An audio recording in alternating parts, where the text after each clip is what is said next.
그래서 오늘 말씀 제목은요, 모욕을 갚아주신 여호와, 모욕을 갚아주신 여호와라는 제목으로 말씀을 나눌 텐데요. 이렇게 제목을 잡은 것은 39절에 이제 나발이 죽고 나서 다윗의 그 고백이 나오거든요. 거기에 보면 나발에게 당한 나의 모욕을 갚아주사 종으로 악한 일을 하게 하지 않게 하신 여호와를 찬송하리로다라고 다윗이 고백하고 있기 때문입니다. 정말 다윗이 스스로 원수 갚는 길을 아비가일로 인하여서 선택하지 않잖아요. 다윗처럼 저와 여러분들도 정말 스스로 원수 갚지 않고 하나님께 맡길 것은 맡기고 또 하나님의 판단을 따르는 참 저와 여러분들이 되었으면 좋겠습니다.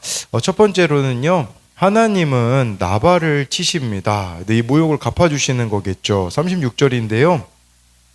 아비가일이 나발에게로 돌아오니 그가 왕의 잔치와 같은 잔치를 그의 집에 배설하고 크게 취하여 마음에 기뻐함으로 아비가일이 밝은 아침까지는 아무 말도 하지 아니하다가 라고 말씀해 주고 있어요. 네, 어제 말씀해 보면 아비가일이요. 정말 이 나발을 죽이러 오는 다윗을 찾아가서 극적으로 정말 죽을 뻔한 나발을 위기에서 구했습니다. 그때 나발은 무엇을 하고 있었는지가 나와요. 그것은 나발은 왕의 잔치와 같은 잔치를 그의 집에 배설하고 크게 취하여 마음에 기뻐함으로 라고 말씀해 주고 있죠. 그러니까요, 충분히 나발이 다윗과 그의 부하들을 도울 수가 있었다라는 거예요. 여기 왕의 잔치와 같은 잔치를 그의 집에서 베풀 정도였으니 다윗 도와주는 것, 다윗의 부하들 도와주는 것은 어려운 일이 아니었다라는 거죠. 그러면서 크게 취하고 마음에 기뻐하였다라고 이렇게 말해주고 있는 거겠죠. 이게 뭐겠습니까? 바로 자기애에 심취해 있는 이런 나발의 모습이 나타나 있는 것입니다. 이처럼 나발의 특징은요, 자신에게는 풍성하고 관대하나 다른 사람에게는 인색한 그러한 모습이 있다라는 것을 보여주는 것이죠. 우리나라가요, 이후에 좀 위기가 많이 있을 거라고 하더라고요. 그 중에 가장 큰 위기라고 할 수 있는 것 중에 하나가요, 사람들이 이기적이라고 하더라고요. 자기애에 빠져 있는 우리들의 그 다음 세대들의 그러한 모습이 이 나라의 진정한 위기라고 하는 것을 이렇게 본 적이 있습니다. 우리는 어떠합니까? 정말 자기애에 이렇게 빠져서 자기만의 세상을 구축하고 있지는 않는가라는 거겠죠. 다른 사람들은 삶에서 보이지 않는 이런 나발의 모습이 우리들에게도 있지 않는가 돌아보자라는 것입니다. 여기 또 보니까요, 아비가일이 밝은 아침까지는 아무 말도 안 하였다라고 말씀해 주고 있어요. 아무래도 이 남편 나발을 배려한 것으로도 볼 수 있겠지만, 나발과는 영적인 대화가 되어지지 않으니, 이렇게 아무 말도 할 수가 없는 것이죠. 다윗에게 음식을 주라고도 나발에게 아비가일은 말을 못하고 다윗이 당신이 죽일 거라는 말도 못하는 것이에요. 그렇다면 우리도 여기서 점검해 봐야 되는 게 있습니다. 우리는 어떤 대화들을 나누고 있는가 하는 것이죠. 우리의 대화가 정말 믿음의 대화들이 배우자와 자녀들과 사이에서 이어지고 있느냐라는 것을 뜻하는 것이에요. 서로 하나님에 대하여서 말하고 한 말씀의 언어를 쓴다는 것이 얼마나 큰 축복인지를 알아야 한다라는 것이에요. 특히 지금 이 시대가 대화 단절 시대가 아니겠습니까? 그렇다면 저와 여러분들이 이런 믿음의 언어를 사용하는, 말씀의 언어를 사용하고 대화가 되어지는 방법이 무엇이 있겠습니까? 그런 의미에서 정말 각 가정들마다 이 가정 예배가 회복되면 참 좋겠다라는 생각을 하게 되는 것이죠. 가정 예배를 드려보니까요, 그런 일들이 있더라고요. 예를 들어 제가 아내와 다툰 날이 있어요. 그런데 가정 예배를 드리게 되면요, 어쩔 수 없이 화해하게 되어지는, 그래서 이 다툼이 다음 날로 넘어가지 않고요, 또 아이들에게도 설명해 줄 수 있는, 그리하여서 참 이렇게 믿음의 언어를 사용하는 계기가 되더라고요. 정말 각 가정들마다 이러한 일들이 있다면 지금 아무 말도 못하고 있는 이런 상황을 벗어났으면 좋겠다라는 것이죠. 37절 38절에 보면요, 아침에 나발이 포도주에서 깬 후에 그의 아내가 그에게 이를 알림에 그가 낙담하여 몸이 돌과 같이 되었으니 한 열흘 후에 여호와께서 나발을 치심에 그가 죽으니라. 아침에 나발이 포도주에서 깬 후에 아비가일이 있었던 일들을 말해줍니다. 다윗이 당신을 죽이러 왔었다. 이제 그 얘기를 하는 거죠. 그 얘기를 들었을 때 그가 낙담하여, 이 낙담하여를 원어로 보면요, 그의 내부에서 그의 마음이 죽었다라는 뜻이에요. 그의 마음, 그의 내부에서 그의 마음이 죽었다라는 것인데, 36절에서 자신을 위한 잔치에 기뻐하던 그 마음이 죽게 되었다라는 것이에요. 그러면 한 가지 좀 질문이 생기죠. 아니, 왜 몸이 이렇게 돌과 같이 되었을까? 이렇게 마음이 낙담하였을까?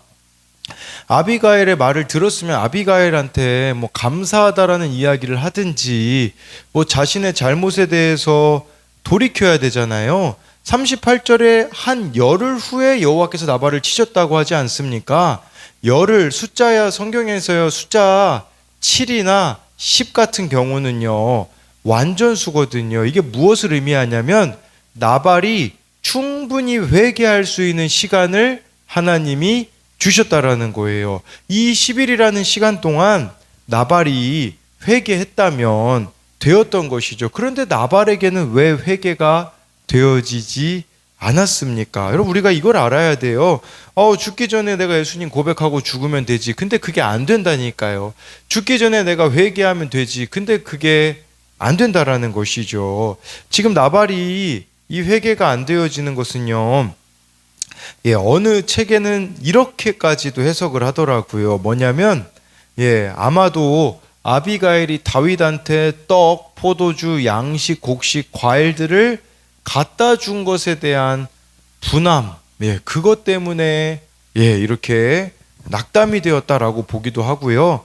그렇게 하지 않았을 경우 자신의 집이 망할 수밖에 없었던 처지를 생각하며 낙담한 것이 아닐까라고 이렇게 생각이 되어지는 것이죠. 만약 그렇다면요, 나발은요, 자기 이름처럼 어리석고 속이 좁은 사람이고 더 중요한 것과 덜 중요한 것을 구분할 줄 모르는 모습이 나타나 있는 것이에요. 저는 아비가일의 말을 잘못 알아들었기 때문이 아닌가 싶은 거예요. 그러니까 우리가 참 이렇게 믿음의 언어를 말해도 잘못 알아듣는 경우들이 얼마나 많이 있습니까? 그렇게 해서 나발은 참 죽게 되어지는데요. 아비가일 같은 지혜로운 아내가 있어도 나발은 돌이키지 않았다라는 것이에요. 그런 점에서 저와 여러분들이, 우리도 가까이 있는 정말 배우자, 또 가족, 공동체의 권면을 잘 따라야 된다라는 것을 말씀해 주는 것이죠. 그래서 이것에 대한 두 가지 적용 질문은요, 내가 직면해야 할 문제를 회피하거나 나발의 잔치처럼 찾고 있는 나의 마음의 기쁨은 무엇입니까? 정말 다윗을 도와줘야 되는 것이 직면해야 될 것이었는데 회피하고 있는 것처럼, 나발이 잔치로 회피하는 것처럼요, 우리도 다른 것들로 회피하며 나의 마음의 기쁨을 삼는 게 무엇인지를 묻는 것이고요. 또 한 가지는요, 나는 주변 사람들이 해주는 권면에 잘 순종합니까? 나발 곁에는 지혜로운 아내 아비가일이 있었지만 아비가일의 말을 듣지 않는 이런 나발의 모습이 나의 모습이지 않는가를 묻는 것입니다. 두 번째로는요, 다윗은 하나님께 묻지 않습니다. 다윗이 물론 나발에 대해서는 모욕을 갚아주신 여호와라고 하지만 자신도 하나님께 묻지 않기 때문에 모욕을 당할 일들이 기다리고 있거든요. 39절인데요. 나발이 죽었다함을 다윗이 듣고 이르되 나발에게 당한 나의 모욕을 갚아주사 종으로 악한 일을 하지 않게 하신 여호와를 찬송할지로다. 여호와께서 나발의 악행을 그의 머리에 돌리셨도다 하니라. 다윗이 아비가일을 자기 아내로 삼으려고 사람을 보내어 그에게 말하게 하매, 나발이 죽었다는 소식을 들은 다윗은요, 하나님이 자신이 당한 모욕을 갚아주셔서 악한 일을 하지 않게 하신 여호와를 찬송한다고 말합니다. 그런데요, 그 뒤에 이어지는 다윗의 행동이 의문을 낳습니다. 바로 아비가일을 자기 아내로 삼으려고 하는 것이죠. 42절에요. 아비가일이 급히 일어나서 나귀를 타고 그를 뒤따르는 처녀 다섯과 함께 다윗의 전령들을 따라가서 다윗의 아내가 되니라. 이 아비가일이요, 나발에 대해서는 천천히 하거든요. 다윗에 대해서는 급히 합니다. 급히 한다라는 말 자체가 이게 다윗하고는 영적인 대화, 믿음의 대화가 된다라는 것이죠. 그래서요, 이제 아비가일이 이제 다윗하고 결혼을 하게 되어지는데, 일단은 아비가일 입장에서요, 다윗과 결혼하는 것은 손해였을 수 있습니다. 왜냐하면 나발이 부자였기 때문에 다윗이 지금 상태로는요, 이게 돈이 없으니 600명의 사람들을 먹일 수도 없고, 그리고 지금 나라에서 뭐 반역자로 찍혀 있지 않습니까? 아비가일 입장에서 다윗과 결혼하는 것은 십자가 지는 어려운 일일 수 있다라는 것이에요.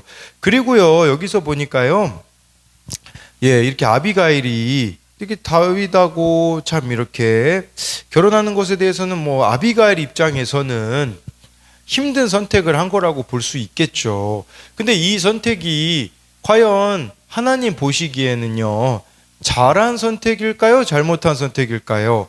그냥 만약에 42절로 딱 끝났다면 모른다가 될 수 있거든요.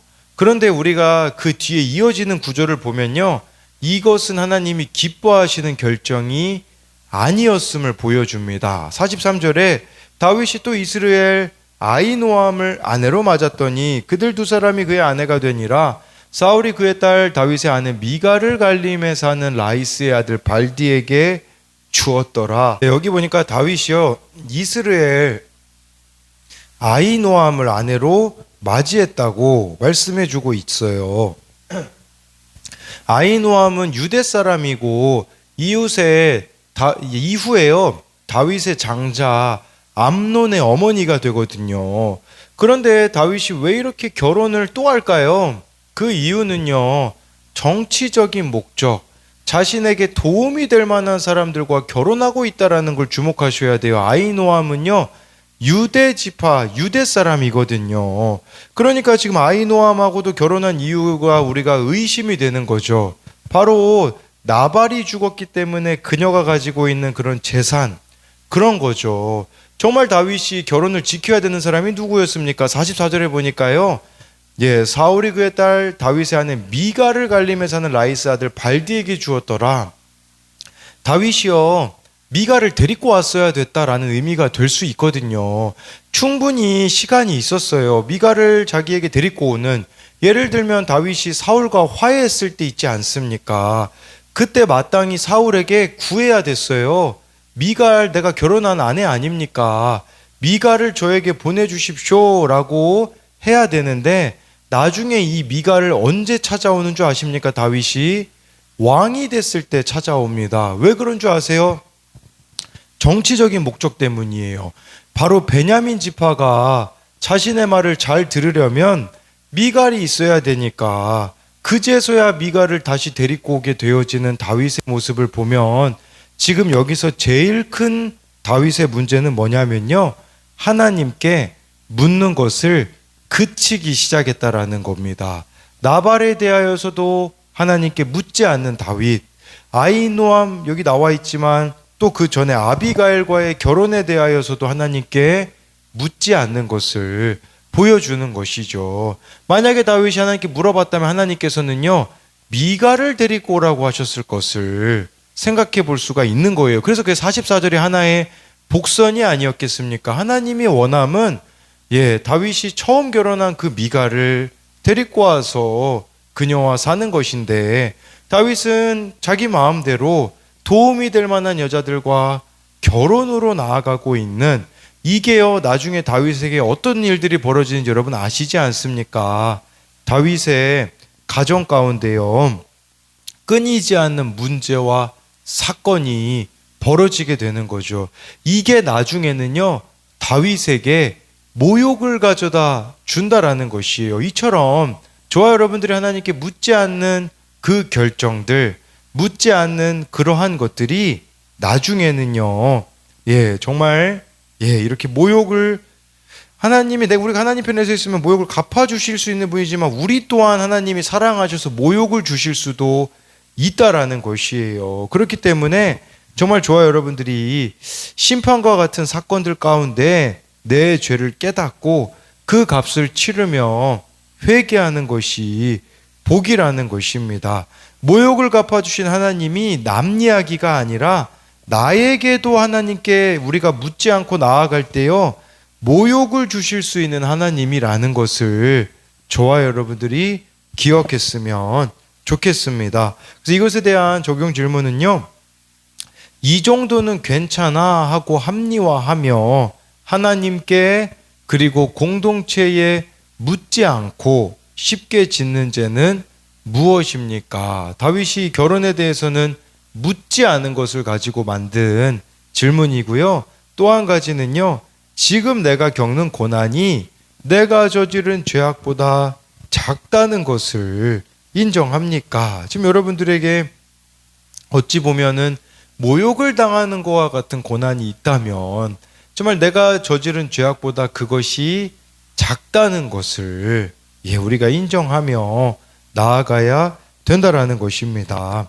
기도하겠습니다. 살아계신 하나님, 오늘 말씀에 정말 하나님께서는 모욕을 갚아주시는 것을 봅니다.